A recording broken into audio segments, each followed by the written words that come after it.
Good day there, once again viewers, this is your mate Kamikaze78 here, coming to you guys with some more, and yes, this title does not deceive you, Planetside Arena content. So guys, there has been a long silence on the front for Planetside Arena since its delays way back in the early stages of the year. Hell, I don't even remember the old dates and delays that hit the game way back when. I mean, ever since Apex Legends hit the market and completely, emerged out of the blue and shocked the Battle Royale genre like no tomorrow, I think we can all agree that if Planetside Arena launched when it was originally planning to, and alongside Apex Legends, it would have completely flopped on launch. So the delays were really a blessing in disguise.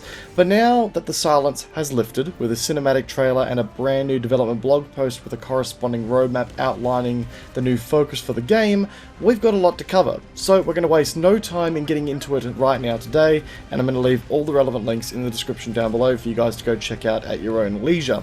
Straight off the bat, the development blog emphasizes that the developers have spent a lot of time reevaluating a lot of design choices for the game, trying to focus on the things that makes Planetside, and to be completely honest, this is what the game needed. When I played the early access beta back at the start of the year, it really felt like an uninspired battle royale that didn't cater to the real selling points of the Planetside franchise. It just felt like a much more clunkier PUBG with jetpacks, and with that I had a major concern that it would just not make a sizable impact on the industry, especially considering it was trying to tap into the Battle Royale experience.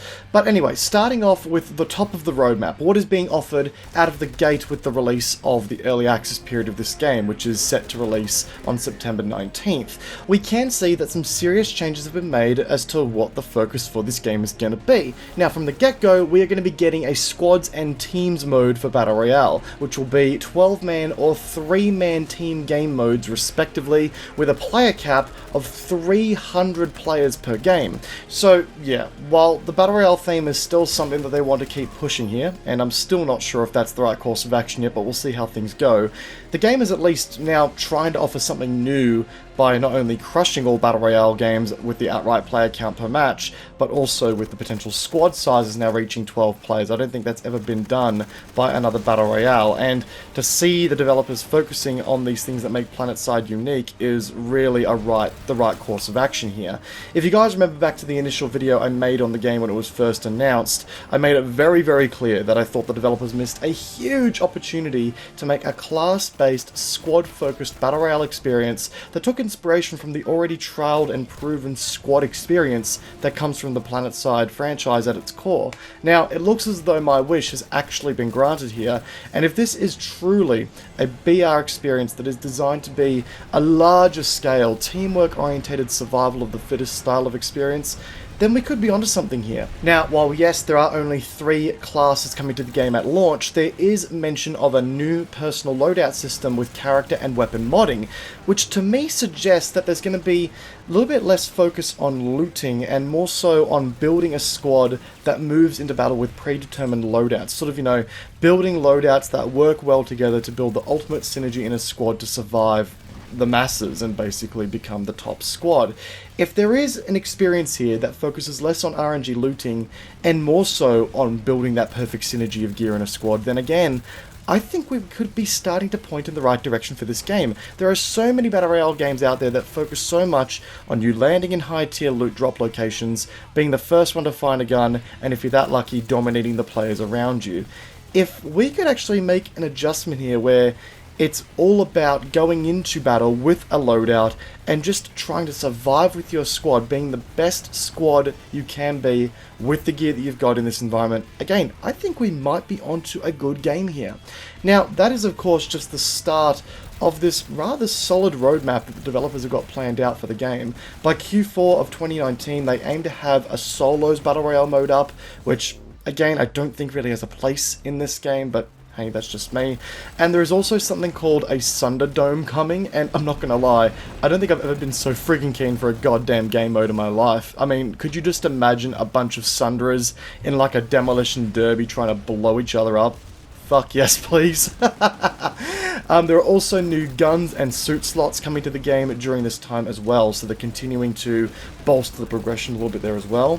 By Q1, they're going to implement outfits, as well as an outfit versus outfit game mode, which could finally see the more competitive-minded players satisfied. Hell, we may even see the reimagining of the Farmers League, the infamous sort of small-scale competitive league that was run in Planetside 2 a while ago. Maybe we could see that reignited in Planetside Arena. That could be fairly cool, I think.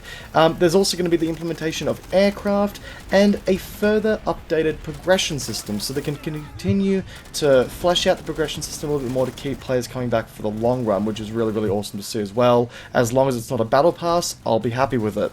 With Q2 2020 rolling around, we will see the full launch of the game on Xbox, PlayStation 4 and PC, so exciting times for you Xbox players. You're finally going to get a Planetside experience, as well as new classes, which is also a lot more promising than what was originally being offered back in January, where I think they were just saying that it was only going to be the 3 classes that they were bringing into the game.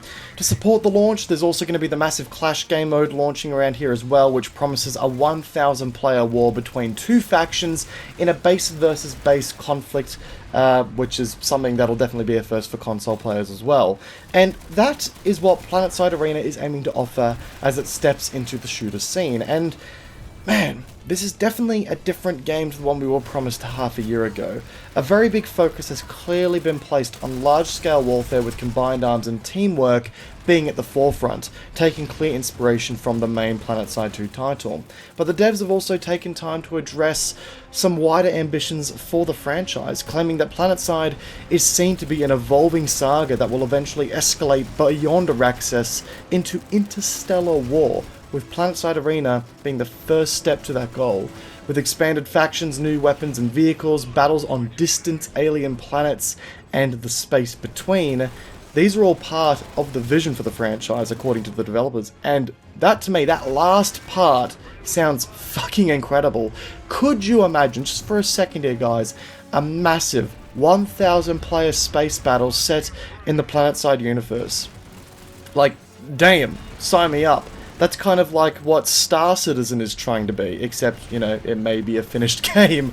Now, personally, I do have a little bit more faith in the title. I still think that the Battle Royale move is risky. I still think that implementing solos is not going to be the best of ideas. There's already too many Battle Royale games out there that focus on delivering a solo Battle Royale experience, and they do it pretty well, all things considered. I feel as though if you add this game mode in, it's just going to really thin out the player base and sort of maybe even drag some players away from what I believe would be the core experience, aka the large-scale teamwork and squad plays. But this is already 10 times better than what was being offered back in January, where they were starting out with solos and moving on to smaller scale teams and then moving on to the larger scale stuff. They've definitely taken the time to reconvene their focus on what makes Planetside Planetside. Planetside has always had the potential to be this force of the shooter market with, huge scale battles and large scale teamwork.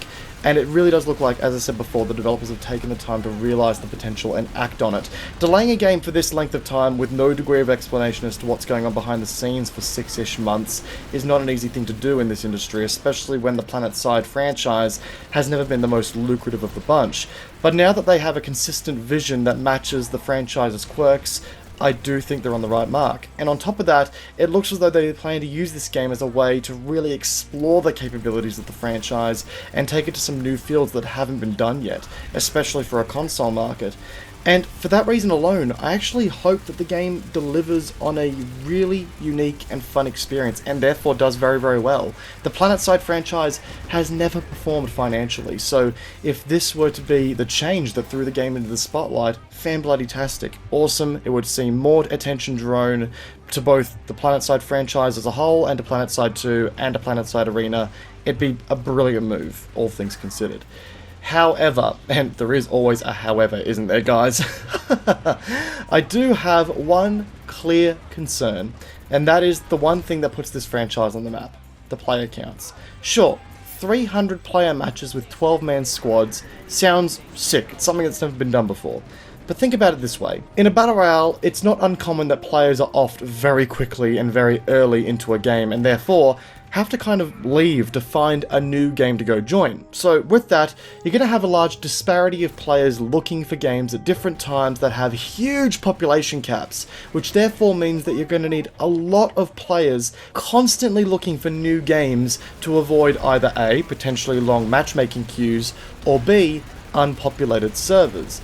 And considering that the Planetside franchise isn't really on the map for a lot of people, I'm worried that there simply won't be enough players looking for games to keep them filled consistently to, you know, become a selling point for the title, which obviously isn't the best look for a new shooter. You know, you've got a big old feature, 300-man battle royale, and then half the time you're only versing 100 people. That kind of defeats the purpose of the key selling point.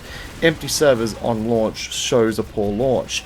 And not to mention that if you want to keep everyone happy, there needs to be low ping servers in every region, which means that there needs to be enough player interest to fill servers in each region regularly and constantly for 300-man games. Yeah, it's going to be difficult. For game modes like Massive Clash, where players can come and go mid-match as they please, I don't feel as though it'd be as much of a problem. But again, I do fear for the Battle Royale matchmaking times as a result of the one thing that makes it what it is. And again, that's another reason why I kind of fear that the Battle Royale focus was kind of, I don't know, not quite right for the game. If they'd started off with Massive Clash and then brought in a Battle Royale mode after they'd established the player base, that might have been a bit safer, but I don't think we're going to get that lucky, so all we can do is hope that there's enough people playing the game to warrant the servers being full all the time. Anyway guys, with all that said, that concludes today's video discussing Planetside Arena and the latest developments that we've heard. When the game launches, I'm unfortunately going to be out of town for a bit, but I do plan on getting into the game a little bit alongside all the other games I'm planning on covering as well when I get back from my holiday. So stay tuned for the content on that front, guys. But either way, if you enjoyed today's video, please feel free to backhand that like button. It would be greatly appreciated. And backhand that subscribe button whilst you're at it, guys, to keep up to date with all the content I'm doing here on my channel. All the support is appreciated as per always. Do me a favour and let me know what you guys think of the new news surrounding Planetside Arena. Do you think it's heading in the right direction? Do you think this is going to be a total flop and the developers are wasting their time? Let me know in the comments section down below. Guys, once again, hope you enjoyed today's video. Peace out, and I'll see you guys all in the next one. Take care, guys. Have a good one.